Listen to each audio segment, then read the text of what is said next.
Hey, Geekscapists, welcome to our brand new Geekscape podcast. I'm Jonathan London, your host. If this is your first Geekscape, strap yourselves in for some pop culture talk, movies, video games, comic books, TV, all the pop culture goodness that you can fit in your noggin in about the course of an hour. We'll be talking to my good friend Derrick Acosta. Some of you may know him from Mega 64. He's here talking about his new filmmaking project. And I got to tell you, I really, really love Derrick's story sensibility. We became good friends when he was here sharing my booth at LA Comic Con. It was our booth.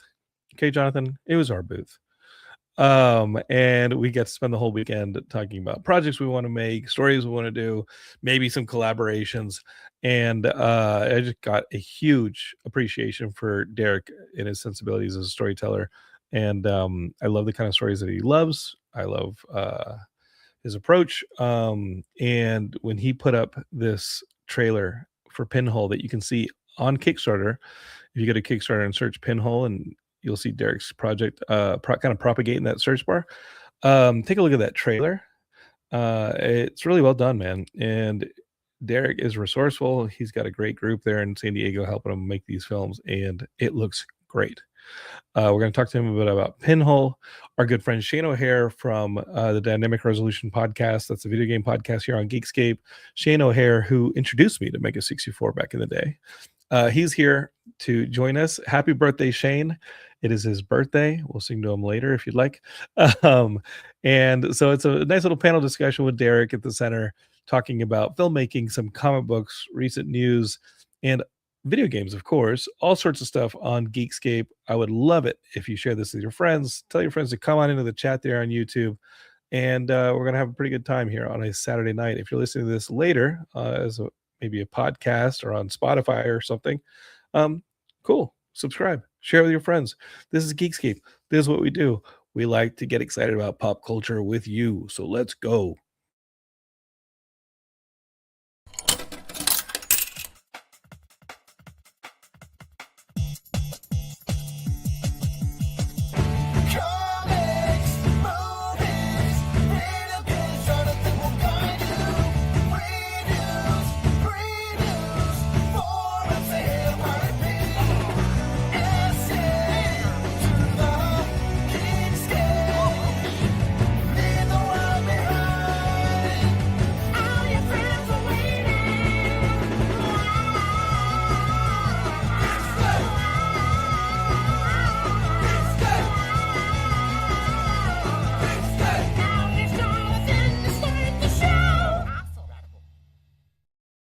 All right, Geekscapists, we got Geekscaping, and let's not delay. My good friend Derrick Acosta is here. You may know him from Mega 64.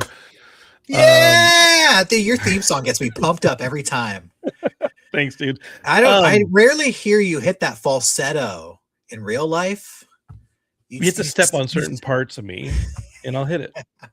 Okay. Yeah, no, like I'll remember that. Certain things get squeezed. I'll do it. Do you know the band Punchline that used to be on Fueled by Robin Records? They did that theme song. They're wonderful. Ooh. I implore all of you to go and find Punchline's music. They are basically family here at Geekscape, and we love them. Yeah, some of them. You're always tapping into your punk rock connections Yeah. And your roots. I love it. I love it. And I love them. And if not for that, I don't think Shane O'Hare would have found us, because he's a big fan of ska music, punk music. And who are the zany guys that you guys work with? The Aquabats? The Aquabats. Oh, guys, I almost said MU330, which is a ska band, not as well known, but like I love MU330 and I love the Aquabats. But the Aquabats is like Shane's favorite band, and you guys collaborate with them a lot. I love the Aquabats. And here I do too. The Aquabats was the very first concert I ever went to in my whole life. So wait, Derrick, really? Yeah. How old are you? 16. Wait, the first concert you ever went to in your life was 16. Oh, were yeah. You like Mormon? What age do kids go to concerts? You know, mine was like mine was 16 as well. Wait, are you serious, Shane? You're in Alaska. Bands will go there. Yeah. This is a bar. Wait, what was that concert? I saw a band called Edema that was you remember Edema. They their claim to fame was the Mortal Kombat Annihilation or Deadly Alliance video game theme song. That was their claim to fame. Not bad. That's not bad. I love Mortal Kombat music. The Immortals. Yeah. Immortal. Yeah, that song. Yeah. Okay, so both you guys had concerts for the first time at 16. I think Austin messed me up because it the live music capital of the world, or supposedly, right? Like, so Austin always had bands going through it. And okay, what was your first concert? Yeah, how old were you? My fourth grade teacher, I don't know the age. My fourth grade teacher, Mark Pratz, ran a place called Liberty Lunch, which is a legendary rock and roll club in Austin. And I was allowed to go there on weekends because he was my fourth grade teacher. What's the worst that could happen? It was an all age venue, and I would get dropped off and go see bands like Bad Religion and NoFX. I wasn't driving yet, so you'd see those bands. Okay, and well, excuse me for not seeing Bad Religion when I was 9 years old. No, Derrick, here's the crazy one. Green Day was opening for Bad Religion. That's how it was. 93. It was crazy. Dang, absolutely crazy. That does sound legendary. Actually, I'm jealous. Yeah, it was a cool club. I saw Weezer there for the first time, Rancid, all these bands there for the first time, and I loved it. Fell in love with music. Jesus. So and I think the music. Chris Rock had a joke that the music you listen to when you lose your virginity is the music you listen to for the rest of your life.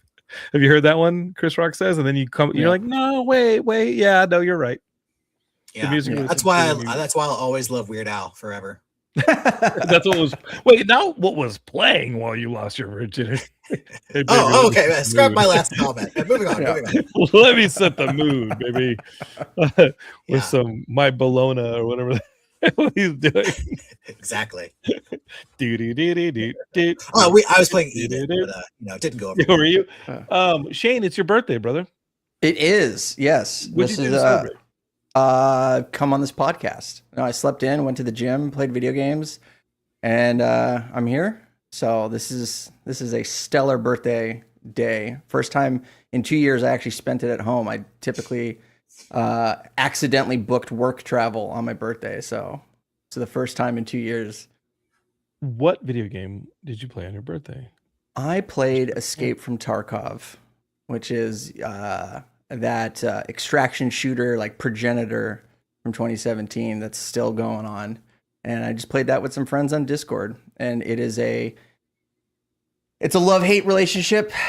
It's a very tough, brutal game. So like the loop is you build up like a PMC, like mercenary kit, and then you go into a raid. And if you die, you lose everything and you got to start all over. So, and then there's like quests and different maps and storylines and varying levels of enemies and other PMCs you got to fight. So, but having like a group is the key, and like having people who got your back is the key. Because like a buddy of mine played a lot of Rust, and we would he loves Rust, and we'd go on these runs, and he would be and I'm like, what's the I don't play Rust, but I'm like, what's the latest Rust stories? Because he and his friends would be these guys who are like, hey, there's some Nazis building a fort. Yeah, hey, what happened in Rust? It's we'd meet up and I'd be like, dude, tell me some Rust stories, because again, like in Rust, you need friends to watch your back, build a fort together, build get vengeance, and make sure that if you die and lose all of your shit and go back to a naked person running around with a stick, that your loot is somewhere close so you can re-up pretty quickly. And that's kind of a similar type of game. Rust is like perpetual, where you build your base and then other people can come and get you. Whereas Tarkov, you like load into a raid, into an instance, and then there's like a session of play, and you have to like get in and get out and get high value loot. And so it's not perpetual. It's not perpetual, but there's like an economy, and if you can play either online or PvE without other players, and it's brutal. It's really, really brutal. But yeah, playing it with friends, especially, I have unemployed friends that play it constantly, so they're very, very good at it, and they Sherpa me along. So that's what we did today. I think every now and then I like to go on YouTube. I know I like to go on YouTube every now and then and be like, I gotta watch some Rust videos of somebody being like, today I'm going to go after people who thought it would be fun to paint swastikas on stuff. and then they just get dismantled. That's my kink right there, is watching people watching racists get their asses handed to them on video games on YouTube. Dude, like those are the ones I watch. The Rust Wars. That's too much of a game for me. I can't play that. That's way too much of an involvement. No, I don't play. I just read up on. I just read the Chronicles. What kind of half-ass racist is spending his time being racist in Rust? Fucking go be racist in the real world. Take it or don't actually. Yeah, wait, what am I saying here? Yeah, save it for Rust. Okay, well, contain. I think yeah. Rust is let them practice that online away from society. Well, you know they're like afraid. Like if I say this in the real life, somebody's gonna beat me up. But if I say it in Rust, what do they do? They took my loot. Fuck. My life isn't working out for me in the virtual world either. Damn. That's when they realize their life isn't working out for them. I need to change. I've been wrong. Derrick, are you playing any games? Like I have not gotten a chance to do anything. I today went to the store and I saw that like the reissue of Tony Hawk 3 and 4 that's in one package was like on clearance for like $10. I was like, I'm taking that. I don't know when I'm going to play it, but I picked it up. It came out like 2 years ago or so, didn't it, Shane? Like the reissue of Tony Hawk 3 and 4 in one package. I was like, oh shit, I'll pick that up just to play along with the music. And I don't know when I'll be playing it, but I got it. It's waiting over there. It'll be I have a huge pile of video games that I'm never going to play. I think my fantasy is I'm going to collect all these games, and then when I become rich and retire someday, I'm just going to play every video game that I own that's still sealed. Talk to me about that retirement. It's not going to happen, dude. Well, you just don't strike me as the kind of person who would retire. That's my dream. That's my dream. You're just going to get out of the rat race and go play video games all day. Are you in the rat race, Derrick? Are we? I'm in the creative rat race. I don't have a corporate job, but I'm competing with every other entertainer in the world, trying to become the top dog. Collaborating. You sent me the script to Pinhole. We're gonna do a reading right now. Okay. Let me read you the ending right now. I'm not doing it. Let me just flip to page 73. Yeah. I have notes. Let me just go through my notes. I would love. I'm sorry to email. I would love your notes. Wait, do you actually want my notes? I won't give them on Geekscape, but do you want my notes? Of course. You did send me the script. Okay. Yeah. I will look into it, and I'll haven't read it yet, huh? Okay. No. You and I both have very small children. It is so hard to write or do anything. But we're doing it. Like you're writing, I'm writing. We're trying to make things. Geekscapists who donated to Hear the Prophecy 3 or 2. It's coming in the mail. I've got them, and there's more comics coming out. But like we're making stuff, and it's really hard with tiny humans, which is crazy. But you're making this film, and Geekscapists, I implore you to go to Kickstarter and find the Kickstarter for Pinhole. I think it looks awesome, dude. Thank you. I was really blown away by that sizzle, the teaser trailer you put up, man. It looks great. Talk to me about filming just the teaser trailer, because with that kind of resourcefulness, I got to imagine that the film's going to be pretty awesome at that point. I'm excited for it, and and anybody out there who knows me from Mega 64, for over 2 decades, I've been filming stuff guerrilla style, so I'm very comfortable just going out and shooting stuff, just hitting the street. And I think a lot of people, when they film on the street or when they shoot guerrilla, the nerves kind of make them rush or make them feel like, oh, I can't take my time, or I'm not supposed to be here. I don't feel that way at all. So when I go out, I'm like, let's get something cool. Like we'll just take over this street. Somebody comes and talks to us, like then we'll worry about it. Yeah. How much of that is Mega 64 like conditioning you guys to just go out and be like, screw it, let's go? That's what I'm saying, man. We have that like jackass Tom Green fucking with people in public mentality, where literally every time I go out to film with Mega 64, I'm scared. I am terrified of filming. But it was different this time. Well, I've just learned to work through that fear of filming out in public. So when we were going to film our trailer, this was easy. Filming this trailer was super easy. Sometimes you get like a drunk guy walking up to you, be like, "Hey, what are you filming?" But again, I'm used to that with Mega 64. The person that I went to film this with is a cinematographer. He's going to be the director of photography on my movie. His name is Justin Berquist. I met him acting in movies here in San Diego, and we became friends. We started talking. He's had a couple short films play at the San Diego Comic-Con Film Festival, and they were great.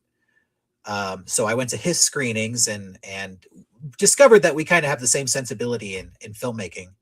And he's just one of the people who I've teamed up with for this. I basically have become friends with all the filmmakers here in San Diego who I think are making cool movies. And I'm like, please just help me with my movie. And graciously, a lot of them have come on to help produce or help, with, in Justin's case, he's helping shoot it. So we went out and we shot that all in one night. There's a actress in the movie. She's a friend of mine from my acting class, Sherilyn Rauschkolb. She let us shoot at her house, and then we just left and drove around the city. And I have the screenplay, and I kind of just cherry picked a bunch of scenes from the screenplay, and I was like, well, we're not going to film these scenes, but we're going to film settings that could be these scenes, if that makes sense. I mean, it's a sizzle reel, so you're kind of implying what you want it to look like. All of that was shot in about 4 hours. Whoa. This kid Justin is talented, homie. Yeah, he's great. You two together make a really good team. Yeah, and that was just the two of us. So we 4 didn't even hours. have like 4 hours, no lighting.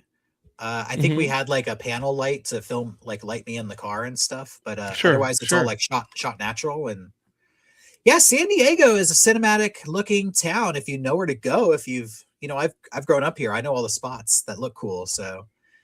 Do you think do you think San Diego is easier to film than in other places like LA or something like that to do like guerrilla on the ground, just because it's so far away from everything, and at night it's pretty mellow? When you film in Los Angeles, you put a tripod on the ground, a police officer is going to come up and ask you, like, what are you doing here? You film in San Diego, people are going to come up and be like, making a movie, huh? The worst they're going to do is like, I made a movie once, and just start yapping at you. And you're like, oh, that's cool. You want to be in this movie? Can I be in it? Yeah. Can I get a question? Can I be in it? Will you like yell at me on camera here? Like, people are so just interested in what you're doing. People are just excited to see a film crew in San Diego.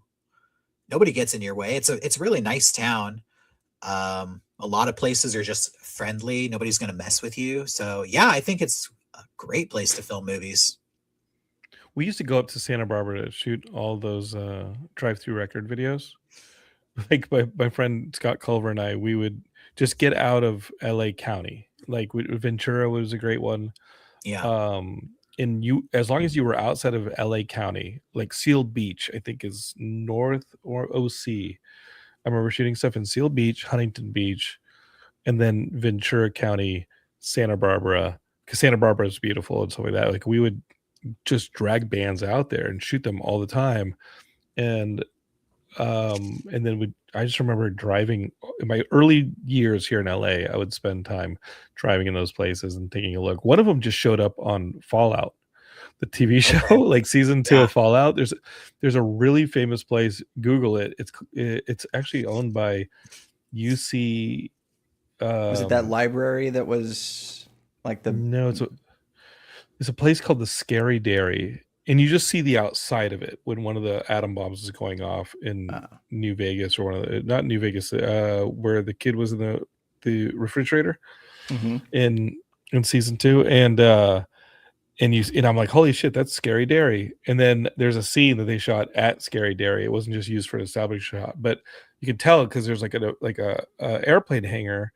But you could shoot there a lot because it's actually parkland, and we would go there, and it was an old dairy farm that had burned down. People with paintballs and stuff and like spray paint had just taken it over. So broken windows, paint everywhere, spray paint everywhere. You could point a camera anywhere and it looked really awesome and cinematic. And we would shoot there all the time. And within 100 yards of it was like there's a bunch of like single engine airplanes that come off of this property, and there was an old hangar, and it's hollowed out and busted up, but it still has the foundation there. You can put a band there, and the sun shines through like that broken hangar roof and stuff, and it looks awesome. But it was on this last season of Fallout. I did the Leonardo DiCaprio Once Upon a Time in Hollywood thing as we're watching Fallout. I go, oh, that's Scary Derry, and it was Scary Derry, made famous in Fallout season. What AAA band did you see there at 16? So you can humble us a little bit more. Let me tell you, the actual bands that I saw, there was a skate park / concert place, and I talked about it on the show with my buddy Kai, who was in a band called Army of Freshmen. And Army of Freshmen would play at this skate park / like concert venue. And I guess the partners disagreed and started fighting each other. But at least in the summer of 2000, I went and saw the Stereo in Midtown play in that skate park in Midtown. Of course, like Gabe from Midtown went and did like Cobra Starship and all that stuff. But I remember seeing a bunch of bands in that skate park. It was awesome. That's my Ventura County early concert. But at that point, I was in college. Don't worry about it. It's not, I can name bands. I could be like, oh, every point in my life, I'll tell you where the bands were that I saw there. Sure. What was the last band you saw? Oh my God, I just had we just had kids. I'm going to go see Nerf Herder here in a bit. Okay. Maybe in 2 months. I'm going to see Nerf Herder up in Santa Barbara in April. Who was the last band that I definitely saw? Was it Me First and Gimme Gimmes maybe a year or two ago? I don't know. I don't know what the last band was that I saw. Classic. My brain is going out my nose. I went to see the Paranoias, and they did a bringer show at the Viper Room, and it sucks because if the other bands bring more people, they get the better slot, and you get pushed further later or further or earlier, but you don't get the prime 9 p.m. slot. You get like the 1 a.m. slot. And I remember I went to see them, and they're like, yeah, we're going to go on at 8 or 9. And because the college kids kept bringing friends, their slot kept getting pushed and sliding. And finally at like midnight, I was like, guys, I'm sorry. I got to go. Cannot watch you guys. Out. I got to go. Yeah. Because Sunset sucks. Seeing bands on Sunset just sucks. It's expensive. Deadly Target says, shout out, Derek. Oh, there's people watching this? Yeah. Oh. Steve McGovern says, Shane, did you dye your hair? No, that is just wet. Natural. It's just wet. Sub Deadly natural Target. Black. And then Sunil says, what's up? Hi. Little emojis. I love it. Love it. All right. Let's talk some business. Okay, guys. I don't know if you've been watching the news. Let's get down to brass tacks. Let's get down to brass tacks. There's one story that definitely monopolized the news this week. That's definitely Punch the Monkey. You guys know about Punch the Monkey? Come on. Is that the monkey with the doll? It's the monkey with the doll. Dude. Oh, okay. I've been avoiding that, so I don't want to cry. Okay, listen, dude, Derek. Same. Derek, now is the time. We got to do this, and we're going to do this here. Okay, guys. So this is the story. When there's a monkey in, I think, China or Japan in a zoo, and the sad story is when this you're leading with sad like, story again. Stay out of this. No. This does not end sadly. Okay. When like Punch was like 6 days old, it got really famous. Like anytime something is born in captivity at a zoo, like it makes big news, right? Like we had an orangutan born here, or in like a chimpanzee born here in LA, big news. So this maquette monkey is born in a zoo, and immediately the mother abandons it. And so at 6 days old, there are freaking photos of this monkey with the stuffed animal that was given to the monkey as like a surrogate mother. And this poor little monkey is walking around with this stuffed animal monkey, cuddling up against it. The other monkeys have nothing to do with it. And so there's this little 6 6-day-old monkey alone in an enclosure, and then 6-week-old monkey, and like as the monkey's growing up, it's just hanging out with this stuffed animal. These photos, of course, hit the internet, and everybody loses their minds. They all want to hang out with Punch, adopt Punch, defend Punch, die for Punch. But the good news is, Shane, earlier this week, the other monkeys started to accept Punch. Okay. And you start to get these photos. You're starting to get these photos of Punch with the other monkeys interacting.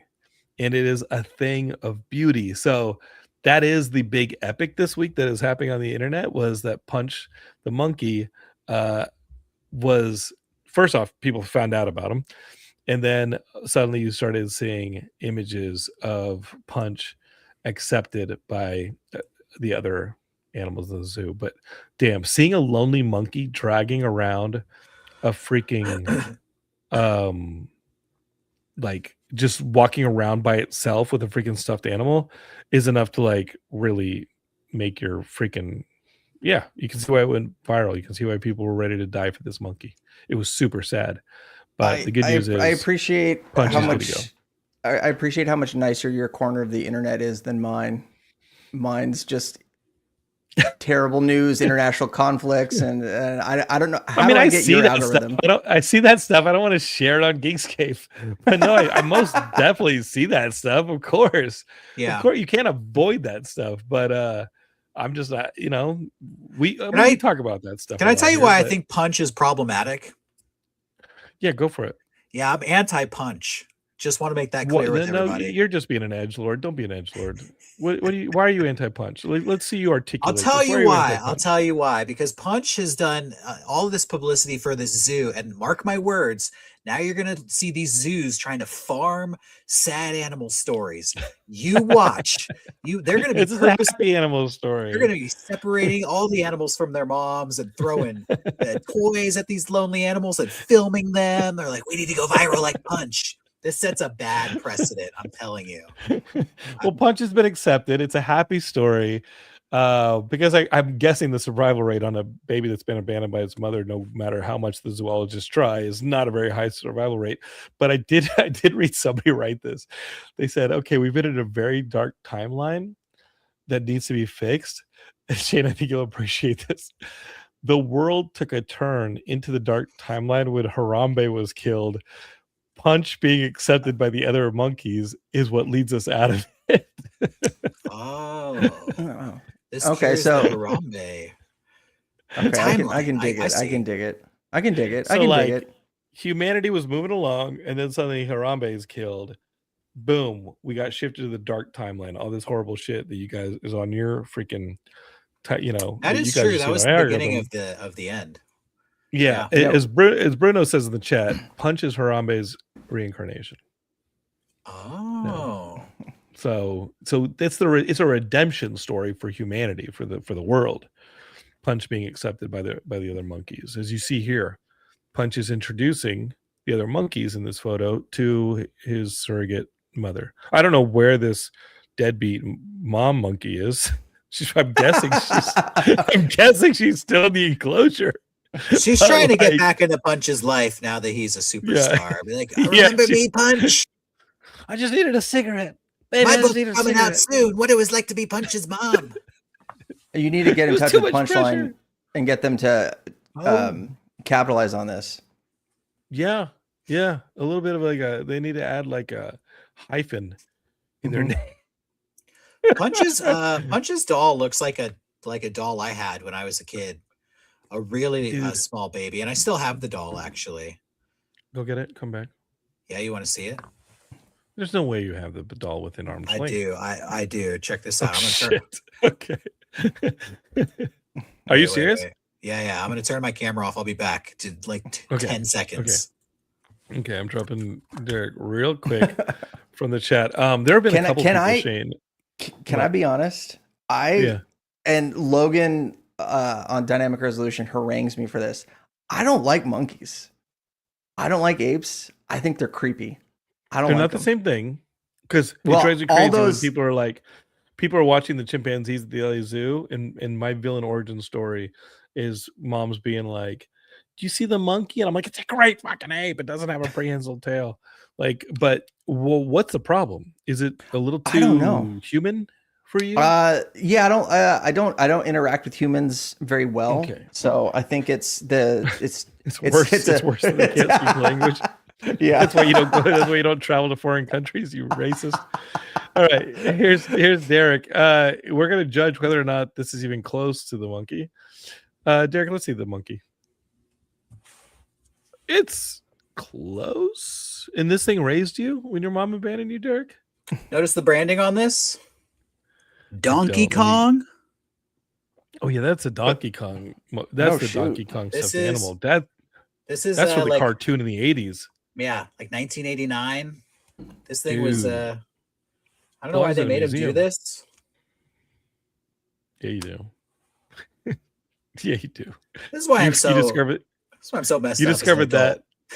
You discovered the purpose for that before your first concert at 16. I guarantee you. This is similar to the punch monkey. The face is plastic, but you know. I think it's an emotional thing, Derek. If it's similar for you, if as a substitute mother, if that's what you need, I think it's identical. That's what I'm saying. This is why the story made me so sad. It resonated with me on a deep nostalgic level. Just the doll he had. Anti-punch. No, it triggered you. That's the problem. You were anti-punch. You very specifically said you were anti-punch. You're his mom now. You're trying to get back into his life. You're trying to get back on the pro punch page. No, we'll Listen, not. I say punch is problematic because no monkey should have that power over our emotions. Okay, you can't. That's dangerous. That's a dangerous precedent. That's probably why I don't like monkeys myself. So again, too human, not quite human enough. Well, I still like Bruno 5129 saying punch is Harambe's reincarnation. Let's hope this signals us out of the dark times and we can finally be happy. Let's do this. Yeah, let's do this. So there's some other news. This was one that came up, and you brought it up in the notes, Shane. But Sony shutting down Blue Point Games. Can you familiarize people with Blue Point Games? Yeah, can you familiarize people with Blue Point Games? I was only familiar with them because of the story yesterday, but of course I'd seen their work, but I'm not like, oh shit, that's the I didn't know them by studio name, but now I do. Why would people know Blue Point Games? So I'm gonna pull up their Wikipedia for their games, but they've done a lot of the remakes, like the high end remakes, like the Metal Gear Solid HD collection, the Nathan Drake collection. They did the Shadow of the Colossus remake. They did Demon Souls remake in 2020, and they've worked on Titanfall and God of War Ragnarok. They worked on Flower. And they were a good group of people. They had a lot of folks from Retro Studios that worked on Metroid Prime. So it was good talent. And then just all of a sudden, just, like a drop, they were like, Sony was like, hey, we're shutting them down. And they were based in Austin. And they were churning out good stuff out there. Well, Flower's amazing. And those remakes are amazing. The Shadow of the Colossus remake is beautiful, and that's a beautiful game, but it's on the PS2. Mm-hmm. But having a remake of it brought it into like one of the most beautiful games of all time. Like those are the games that always get brought up when people are like, is gaming art? You get a game like Flower and Shadow of the Colossus, but I think the AAA work that they were doing on stuff like God of War and Metal Gear, that stuff's pretty big. Why would you shut a company like that down? Why wouldn't you just redistribute them to like other? So there was maybe earlier this week, there was I wish I could remember the guy's name off the top of my head, but every year he puts out like he's an industry leader. I'm blanking on his name, but he put out this 165 slide presentation about the state of gaming.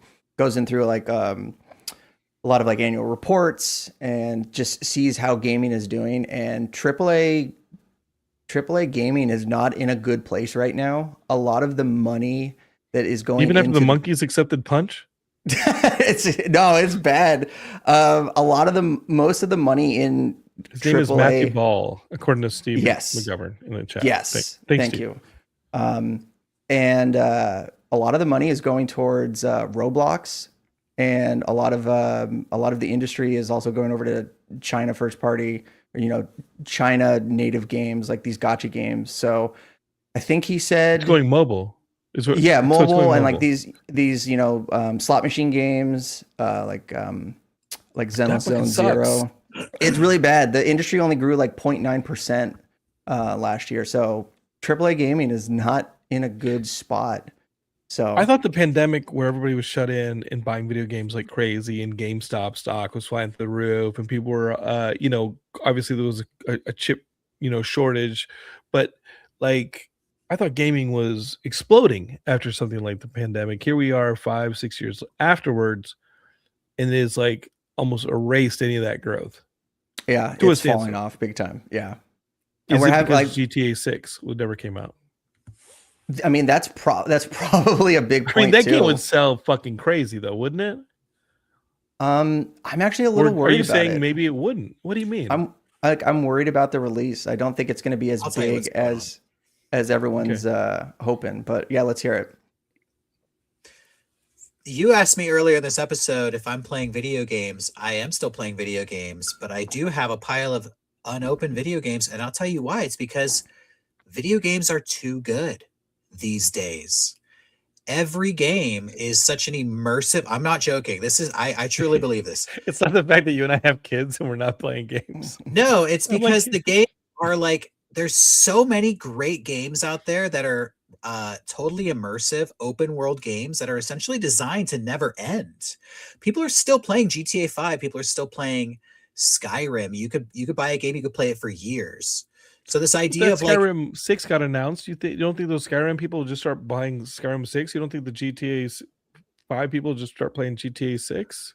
I think that you'll go from Skyrim to maybe you'll go to Red Dead Redemption and get caught up in that. Maybe you'll go to Kingdom Come 2 and get caught up in that. Like these games take so long to consume. You could be totally satisfied by purchasing less games and you could play them for years. So many great games are coming out, but I mean, maybe it is because we're old and we have families. But I think a lot of people out there just don't have the bandwidth to consume all of these games. I mean, that's I never good finished. point with like all these like first party Chinese games. They're meant to like, hey, here's the new pack. Give us money to get the new skin pack. They're Like I've been perpetual playing Tarkov since 2017. So you're the problem. I am part of the problem. That's 9 years of playing that game. Yeah. Yeah. Some of the games are too big. Like I never finished Red Dead 2, even though I 100%ed and platinumed Red Dead 1. But Red Dead Redemption 2, I was like, holy shit, this game just keeps going. And Ghost of Tsushima is another one I platinumed, but I didn't go out and buy the new one because I know it's going to take a long time for me I'll get obsessive. And like, again, I didn't have a child when I had Ghost of Tsushima. Now with this Ghost of Yaoi, what is it? Yote. Don't say Yaoi. Yaoi? No, don't say Yaoi. No. When Shane at Comic-Con every year, when Shane disappears and then comes back after an hour, and he's got like a bunch of covered up comics from a very specific aisle in San Diego Comic-Con. Yeah, That's Yaoi. Yaoi. Yeah, he loves that Yaoi. I'm going to call it Ghost of Yaoi from now on. It's just the samurai just stripping. They're just taking off their stuff and like slamming each other. The Ghost of Yaoi. I'm calling it that from now on. It's just hot samurai dudes. There you go. Strengthening their steel. Hard as steel. And Steve McGovern says there's like 20,000 new games a year too. And they're all good. A lot of them are. Yeah, a lot of them are. I think you're right. Aaron says Derek got me into Kingdom Come Deliverance 2. That game is amazing. I probably played 1% of it. And I just scratched the surface of it because it's so big. Aaron got it from here. You're like, Aaron, take it from here. Mission 1, you have to like work your way into a wedding. I didn't even get to the wedding. I started like jousting and brewing potions. I got addicted to gambling in the game. I was like hunting witches. Like, like crazy. I didn't even go to the wedding. And I hear the wedding's cool, but I'll probably never find out. Steve McGovern says Ghost of Yowie would be the #1 game on Steam, and there'd be a lot of steam. It'd be a very steamy game. Bruno says a lot of people care more about playing the newest game rather than 100% the one they're playing. Yeah, I mean, I went and bought an old Tony Hawk 3-4 remaster today because it's familiar to me. But I think that's true. you know, But also, when you're talking about an industry and they're all competing, I think that there's less incentive to buy everything because you're like, well, there's something else I want to play. There's a lot. Sure. There's just a lot available out there. I do want to play the Ghost of Yowie when I get a chance, and I never played Ragnarok, so I do want to play the second God of War. What do you call these new God of Wars? Like, they are not God of War 1 and 2 because there were God of War 1, 2, and 3 back in the day, right? Like, what do you call these the two new God of Wars? You still call them God of War 1 and 2? That we've stopped numbering video games. Yeah, this is just God of War and God of War Ragnarok. Millennials, Isaac says millennials age out of having free time. Gen Z is a bit more interested in free-to-play service games, and the game industry sales go down. I agree with you, man. Like, I'm hurting it myself every time I play Brawl Stars on my phone. That's where I'm at. I mean, I'm never home to play, the AAA stuff. I'm on my freaking phone on the go with like 5 minutes to spare. Pardon me, and I'm like, okay, I'm just gonna play a Brawl Stars match, and I had like a 7-year-old, 12-year-old who I don't know who else plays that stuff. Maybe middle schoolers, no idea. That is a shame that they are closing studios, though. Ubisoft isn't doing well. They're laying people off. Ubisoft, left and right. That's a fucking big one. Yeah, they're teetering on the edge of bankruptcy. So, is it because their movies haven't translated well? Yeah, that Michael Fassbender Assassin's Creed movie. Yeah. That sucks, man. I wonder how is Nintendo doing okay? I need Nintendo to do okay, man. I need Nintendo to do okay.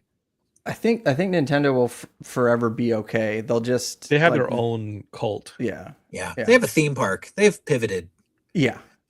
And they're currently suing Switch 2 emulator developers like crazy right now. So yeah, Derrick has a Switch 2. That's their game. And I hope he doesn't crack it like he did that first one. They got him banned from Nintendo Online because I'd like to eventually find time to play Switch 2 with Derrick. And then Mario Galaxy is next month.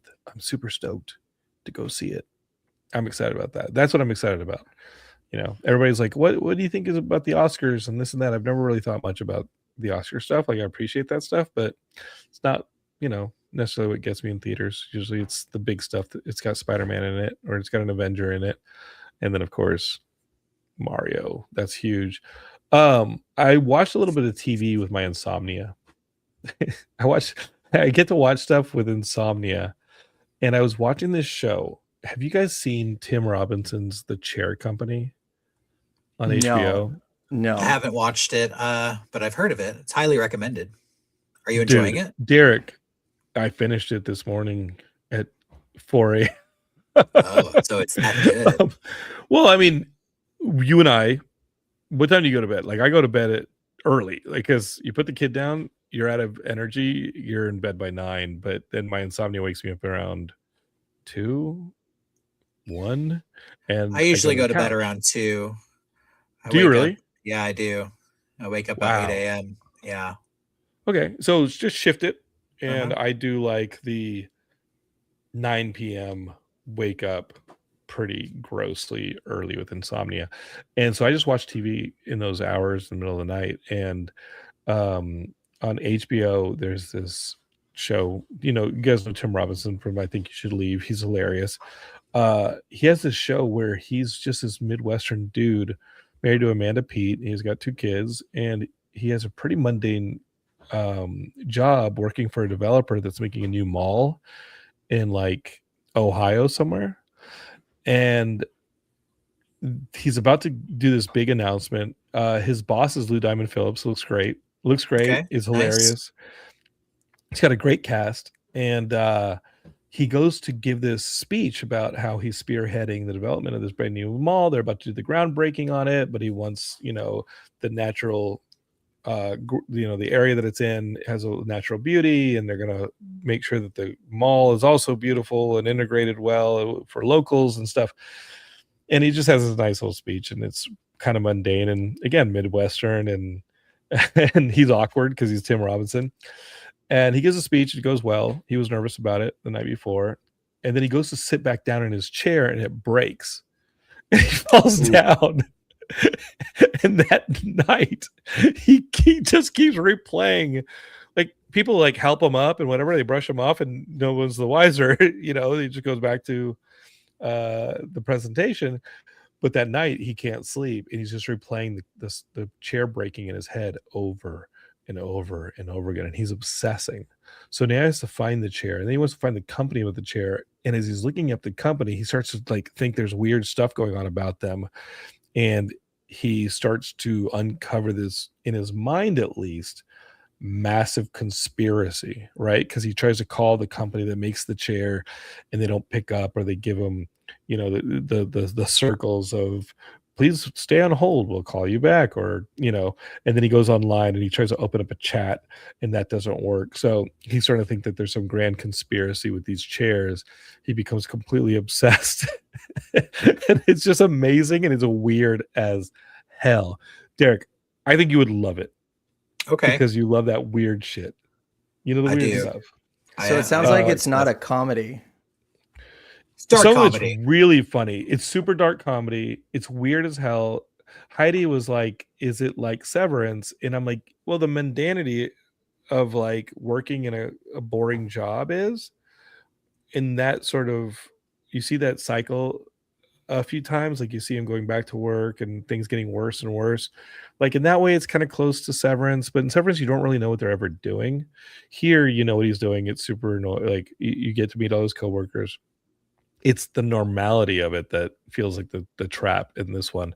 And like, it starts to fray at the edges when like really weird characters start showing up, and it goes to some fucking bonkers places. And I loved it. It sounds like it reminds me of The Curse on Showtime. Did you watch that show? Yes, it's a lot like The Curse. But okay, The Curse, the ending of The Curse gave me nightmares.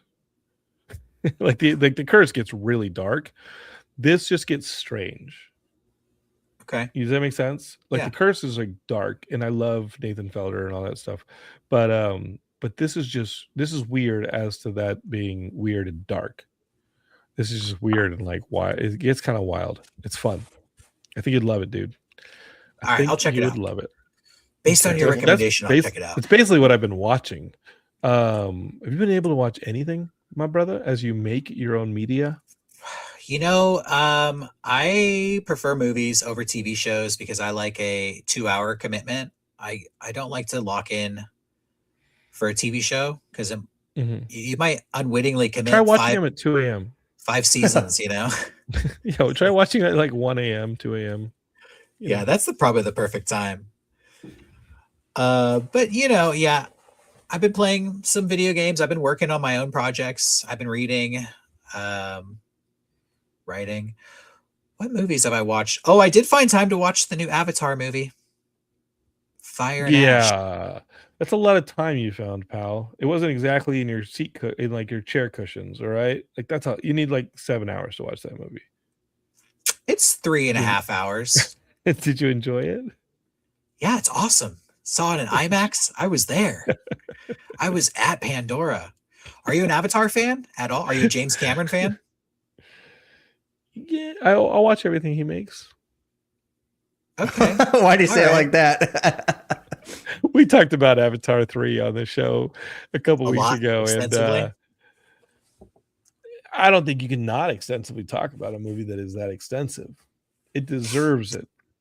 But I think we all came to the consensus that it shared a lot of the repeat beats from the second film, and we're 100%. excited to see what we're excited to see what 4 and 5 freshen up with us, because there's a lot of repeat beats from. It felt a lot like the second movie. It was the same movie all over again. The same awesome, great movie. They just did it again. New characters. Bathe in it. Yes. Yeah, when you got a good movie, why change it, you know?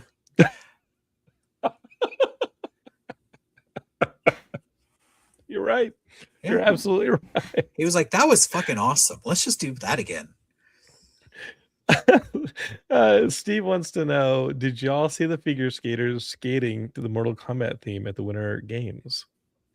This is news to me. I Why didn't haven't It's you news to the DM'd three me of about us. this? That sounds fucking awesome. That's great. I kind of love how now we're starting to get Olympians who are of the age of having been completely raised in pop culture, on the internet, memes, all that, Yeah. and they're showing up in their acts or in their outfits, or this is I kind of love that. I kind of love that now they're fully representing their own culture.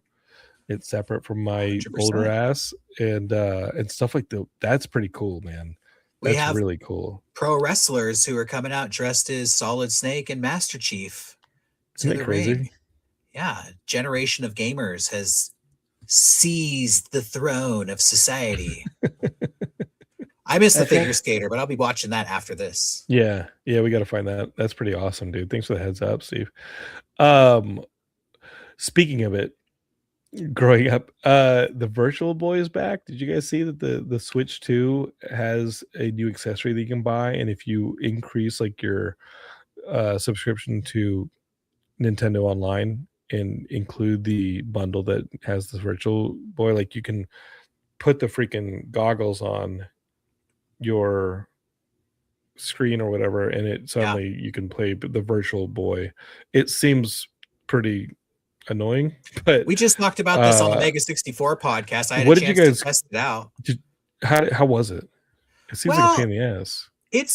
It works pretty easy. It is the Virtual Boy headset, and it pops open. Like you pop open the hood and you drop your Switch 2 in there, close it, and you're playing the Virtual Boy. What's genius is that they're selling this peripheral for like $100. So this console failed 30 years ago. And now they're like, well, we'll get them to buy it now because they've had 3 decades to be curious about it. So kudos on the long game for Nintendo. Did you play it 30 years ago? I remember playing it at Toys R Us, and it's like an instant headache, right? Like Toys R Us had the thing out for like the month that it was trying to sell these damn things. And I remember trying it, and the weird glowy red equivalent to what used to be the green Game Boy glow didn't set well. I think you had to like dilute your eyes enough, like you're watching, like, remember those magic image posters of like, a boat and stuff like that? It's a schooner. It's a schooner. It's like you almost have to like let your eyes go into that mode. Well, somebody explained it to me that it was like those sharper image clocks where it's just an LED, but then it goes like this to like project. The number you're afraid of. I just remember it being really hard to tell what the hell was going on when I was a kid and playing that. But did you have a similar experience as an adult? The new one looks great. They have they've perfected like the 3D effect. My only complaint, honestly, is that it's still that red color scheme. Because I'm like, it's 2026. If you would have put these in color and I'm playing a 3D game, this would be awesome. It would be worth the 3DS buying all was these. Awesome. Yeah. The 3DS, I remember seeing the 3DS for the first time at E3 and adjusting it for my individual eyesight with the slider, because remember you could adjust the amount of 3D. And I remember buying into that thing and just loving it. Kid Icarus Uprising is one of the best Nintendo games, period, and I thought was the best 3DS games, but there was a whole slew of great 3DS games, man. Where's our virtual? I think you're right. Like, why not colorize these things? Like, or at least offer a chance to have a colorized version and then flip a switch and go back to the old school red soup kind of coloring, which they've done in games before, where like with a flip of a switch, you go back to the 8-bit and then you go back to like the newer version. They've done that stuff before in gaming. Why wouldn't you do that here with the Virtual Boy? Yeah, I think they missed a really big opportunity by not doing that. And They are selling the games individually, and the Virtual Boy headset is kind of a high price. So Does it have glass? Does it have lenses in it, or is it just using the Switch? Is it just a plastic shell? it has lenses in it. Okay. Yeah. Okay. Yeah, Okay. it's got to give one image to the right eye, one image to the left eye for the 3D to work, right? So it's like Okay. Well, I so wasn't it has to thinking have about that. Yeah, individual I guess lenses. so. Yeah, It it has to have definitely. individual lenses and something like bifurcating the two from each other, but Yeah. it's too much, man. $100 for that for a headache. Yeah, I think the one thing is you don't get a headache now. So $100 to skip the headache, but everything still else looks is like the same. still looks like you're playing a bowl of SpaghettiOs. Like it's like Yeah, You basically. know, when the Virtual Boy like news dropped, I read your email yesterday. I was thinking about like the 90s for gaming and going to Toys R Us, and there was always a new console, you know, hey, check out the Saturn, check out the 3DO. That's new PlayStation 1 that's coming out. 3D Wing Now, Commander on it. Hell yeah. yeah. And this just might be, you know, we're all relatively from like the same generations.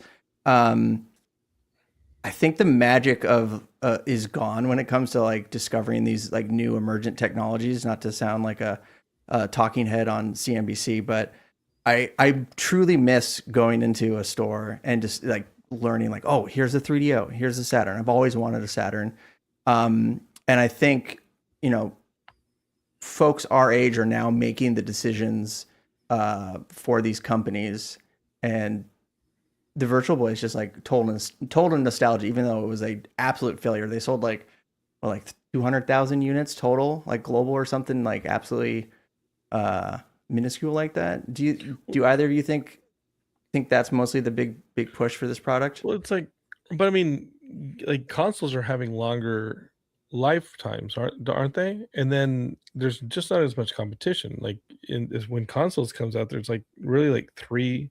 It looks like Microsoft's getting their shit kicked in, but like there's really only like three companies making consoles. I love what's happening with the indie stuff where somebody has like, oh, it's a gaming system, but it's worked with a crank, or it, you know, I think that indie stuff where there's these cool little gadget almost gaming devices is fun, but there's not enough competition like that heyday that you're talking about, like 92 to 94, Shane, where people were like, the Atari's like, okay, we're going to try the Jaguar, and Nintendo's going to try something, and then Sega's going to try 17 add-ons to the Genesis, you know, and just where it's like every year they have something new from multiple companies, like the 3DO, of course. Like that stuff is great, but it just seems to be like an homogenization of systems, and they have long generations now, so it's like the experimentation is kind of gone,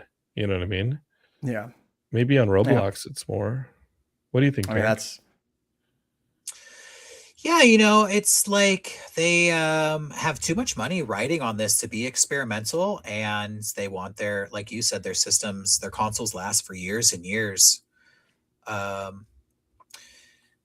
I do agree that indie gaming is kind of where everything is more exciting now. It's finding games on Steam or those independently made consoles, like the hand crank thing that you were talking about. Yeah, I love that thing. It's a give and take because honestly, games are better now. Like the technology is better now. They're making awesome stuff, but I think Ghost of Yowie. Exactly. But the ecosystem we live in, and maybe that's less exciting because there's less of this whimsical, what are they going to make feeling like what are they going to do in the future? I think that's what was so exciting about the 90s. It had this promise that was yet to be fulfilled, and we were working towards something. The competition was huge. Yeah. Gaming today, it feels like the promise has been fulfilled and we've moved past it. And now we're trying to get back to that moment in the past of when things were still like, you know, looking forward to like what magical thing are they going to come out with next? Now it's kind of like, yeah, PlayStation 6, Switch 3, whatever. I got 2,000 games I haven't opened yet. I keep seeing concepts for like really cool indie games, and there was one that I saw recently where the game counters every move you make. by changing stuff like the landscape. So like That you can run to sucks. the right all you want, but then the landscape's going to turn into a chasm or a wall, right? And so you're just getting buffeted like crazy. Like you can swing and kick, but something's going to toss you in the air. So like That's where every we're at with single gaming. fucking Just thing you can't beat try, this game. Yeah. you have to outrace it almost Uh-huh. with the game, because I mean obviously it's faster than you because it's a That sounds game, but really cool, actually.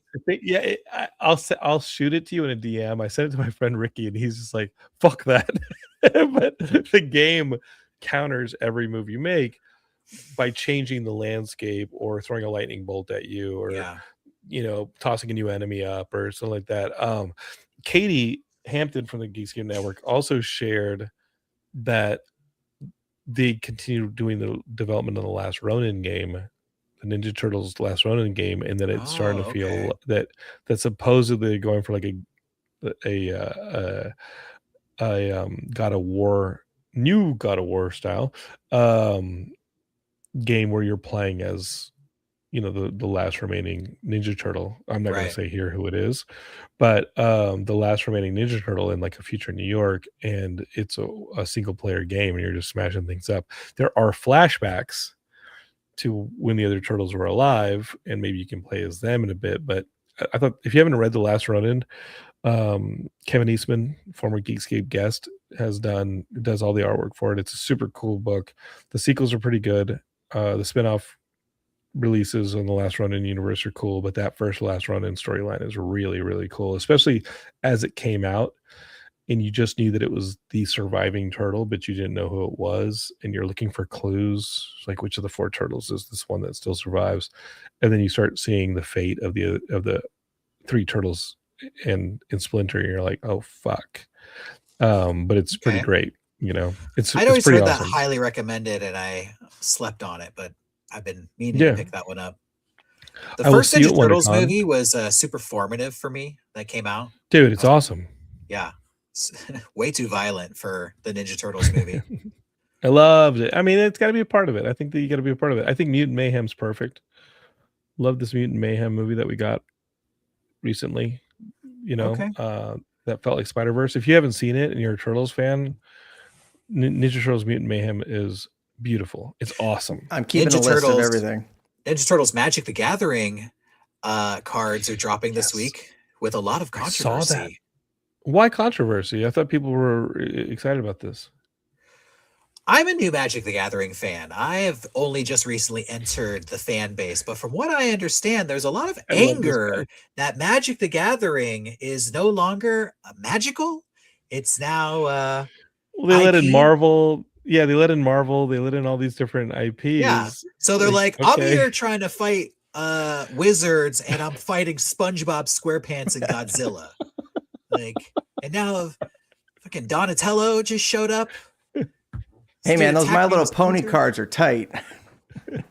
Yeah, but as a new fan, I think that's funny. I'm not invested, so I'm like, I want to make like everybody has their own deck. Like, oh, I have the zombie goblin deck. I want to make the IP slop deck. I want all of them. SpongeBob, Link from The Legend of Zelda. I don't know if that's a card. Whatever. Go for it. Man, let's make it a card. Krang. I want Krang next to Spider-Man, Magneto. I pull my deck out, the table just gets mad. They're like, where's our goblins? Yeah. Isaac says, as a lapsed Magic fan, bummer to see all the licensed stuff in the game now, but I get it. It sells cards. Yeah, I mean, I think it opens up to that collectibles market of people who don't intend to play, but they're fans of the IP, and they're like, hey, I'm a Marvel fan. I'm just going to collect the Magic the Gathering Marvel cards with no intention of playing, period. I can see how that increases sales. I think you're getting like a splintering in the fan base where it's going to swing back to, okay, here's like traditional fantasy-based cards. I think they'll release both. Or at least a rule set. Like a rule set that's like, these are the cards included in this rule set. Yeah. Don't come here with that fucking Marvel shit. That's not a rule set. That's like only IP slot decks. Yeah. Shane, you're headed to PAX East. Yes. This week. No, end of the month. A few weeks from now. Yeah. And what do you suppose? What's coming out of PAX East that you're looking forward to? Like, what's some of the stuff that Honestly, it's been pretty quiet, believe it or not. I haven't received any Because press releases. studios Nothing. are shutting down? I have no idea what to expect. You're gonna I show had up to. as being an empty warehouse. Mega 64 will be there. All right, will Shouts you, out. Derek? The You'll be Mega there as 64 well? panel Saturday. I don't know if that's been You gotta announced be there. yet. So, whoops. Don't be getting us in trouble. Alert the Reddit. Whatever. We need to Yeah. let people Shane, know. Yeah, I want a live report from the Mega 64 panel on Saturday. Can you do that? I will do that. I will do Okay, that. thanks, Shane. I The want it live streamed here on the podcast network. I'm super stoked for PAX East. I haven't been to PAX West in quite a while, but I started going to PAX East because my girlfriend's friends are on that side of the country, and we decided to go, and I got to do stuff for Geekscape. But PAX East reminds me of what I loved about Comic-Con like 10 years ago, maybe even just like 5 years ago, where you can walk up, talk to somebody, talk about their game. They're really interested to talk with you. Like 2 years ago, I talked with the developer of a game that was nominated for Game of the Year at the Game Awards, Animal Well.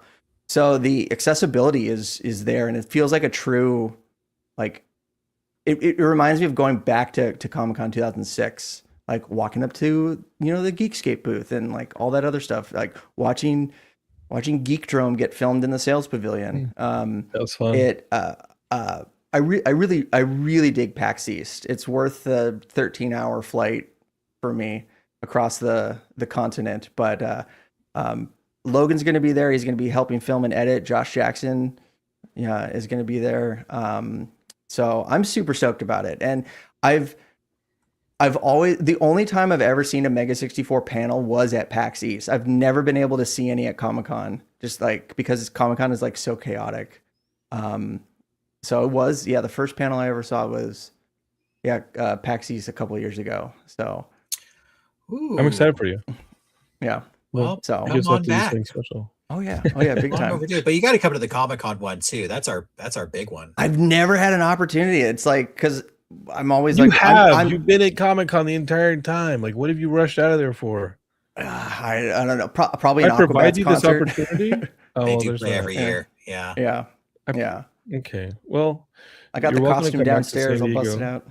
Mhm. Yeah. You're welcome to come back to San Diego this summer, Shane. Derek and I will, our next convention, I'll see you at WonderCon, of course, Derek. I'll be at WonderCon. Yeah. Yeah. And there's nothing, Shane, like, or Derek, that's coming out of PAX East that you're hearing about that's could be an announcement. It's been or could super be quiet. fun or It's been something? It's shockingly quiet. It's been shockingly quiet. I think they're still putting together the schedule, honestly. Yeah. That's why I Yeah. literally am like, April? I don't know March? if it's been announced that Mega 64's panel is on Saturday. You are the announcement at this point. You are I the think reason. I just blew it. Whoops. That's Yeah. fine. People are like, People need, well, Yeah. they're I know still that- putting together everything. A friend of the show, Carlos Lopez, he works for Sega, and Carlos. Oh, I know Sega's Carlos. oh yeah, small world. Love Carlos. And I said, like, hey, am I going to see you at PAX East? And he's like, no, Sega's not going to be there this year. So he may show up or not. But I really dig the setup of PAX East. And they have like the big like fighting game tournament that's in the middle of the floor. Everybody's really accessible. So as soon as stuff starts coming out, I'm going to be hyping it up on the social medias, and we'll be getting with Matt to cross promote. So keep an eye out. Well, Shane, as that stuff comes out, you guys will be. You still doing the dynamic resolution show here on the network? We're recording tomorrow. Perfect, man. Well, as stuff hits, that's a good place to catch it. And of course, the Mega 64 podcast with my boy Derrick Acosta. Yes, every week. Derek, I got to tell you how proud I am of you for jumping on this Pinhole thing and getting that teaser up and starting the Kickstarter. Thank you. Geekscape is the Kickstarter. They're raising 30 grand, and I got to tell you, they're already at 18 grand 26 days ago. That's not a reason to rest on your laurels, though, or rest on the heels, Geekscapists. You want to get in there and support it because filmmaking is really tough. I imagine that 30 grand is a modest number in filmmaking. Not that Derek's not resourceful, but that is a tough one. We're gonna make this movie no matter what. Yeah. But 30, the goal that we're raising is to That's pay gonna be incredible. the crew. and make them comfortable doing the project. And then anything beyond that is just going to make the movie even better. It's going to allow for post-production, polish. If we raise enough money, we might get some even more professional people on the shoot. Who knows? Sure. The sky's the limit. Well, Geekscape is at $65. You can get a Blu-ray DVD version of the thing, as well as all the tiers before it, which includes stuff like the screenplay, a digital download link. But if you want physical media, drop the $65 for that one.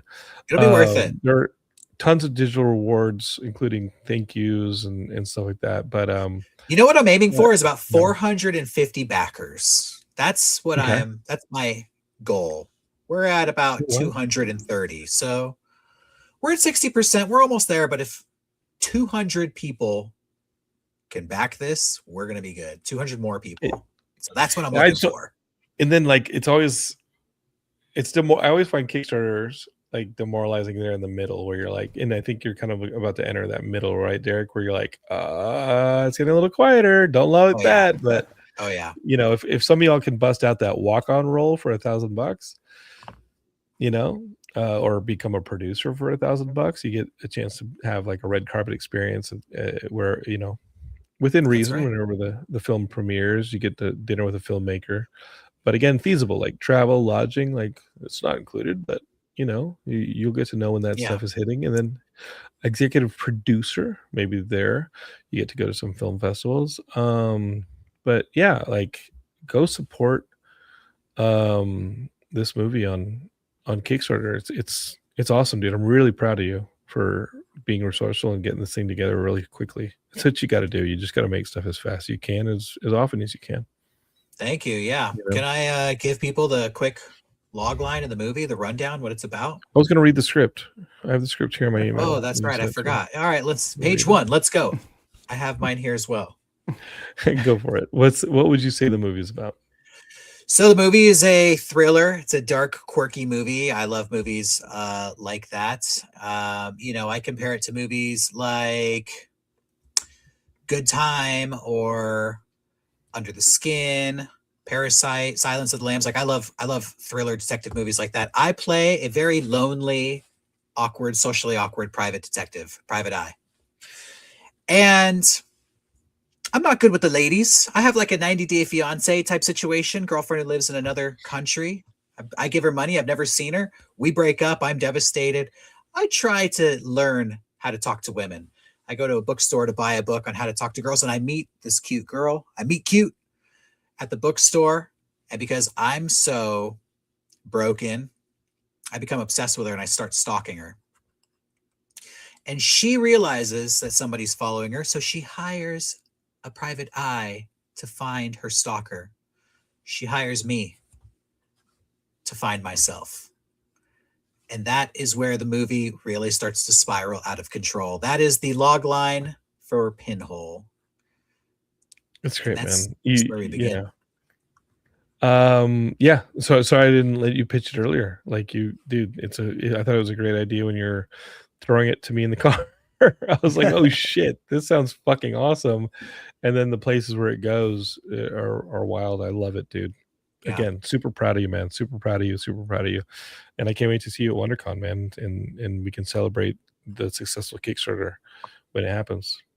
I'm looking forward to it. Yeah, absolutely. All right. Shane, anything else to add? No. We had the Xbox debacle, upcoming debacle, but I'm super stoked on Pinhole. I thought it was another comic book. I got Phobia kicking around back there, and it was awesome. And then when the Kickstarter announced that it's a movie, I was stoked. So I'm a longtime Mega 64 fan, and I love all the stuff you do. So I'm super stoked on Pinhole, and I'm excited to see where it comes. I think people have been waiting for me to make a movie for a long time, and I've been waiting for myself to make a movie for a long time. And I talked to somebody who is a film producer that I really look up to, and he basically pushed me and said, you got to just jump in. You're ready. And when he said you're ready, I'm like, you're right. I am. Let's go. So now we're doing Pinhole. I agree, man. You are incredibly talented, Derek, and thanks for joining me on the show, man. I love everything you do, dude. A big fan. Big fan. And you need anything from Geekscape, you need anything from me, here we is. Geekscape is the only thing I need from you is to share this with your friends. We will talk. Have your people call my people. We will be here probably next week. I'll see what's going down, but there are people who are wanting to guest on the show. I just gotta line these things up because the conventions are starting up. I gotta mail these freaking. Look at this. I have 3 boxes right behind me of Hear the Prophecy 2. I got to put those in the mail along with the Kickstarter rewards. And there's a lot to do here at Geekscape Industries.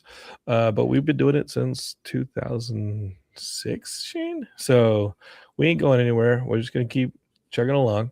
If you love this, share it with your friends. Tell them about Geekscape. Tell them about any of the shows on the network. You can find them at geekscape.net. And you can find us where you hang your geek hat. Obviously, PAX East and WonderCon are going to be in our near future. We got some people at South by Southwest too. So thanks for joining us. You can email me at jonathan@geekscape.net. You can find these folks at Derrick. Follow me on Instagram at Derrick Acosta. Yeah. That's it. I'm on Instagram. Yeah. You can follow us, Dynamic Resolution Show on Instagram. We record every other week, and we'll have an episode coming out tomorrow. Much love, guys. Thanks for doing this with me. And yeah, see you guys later. Don't hate, create, everybody. Fair winds, everyone.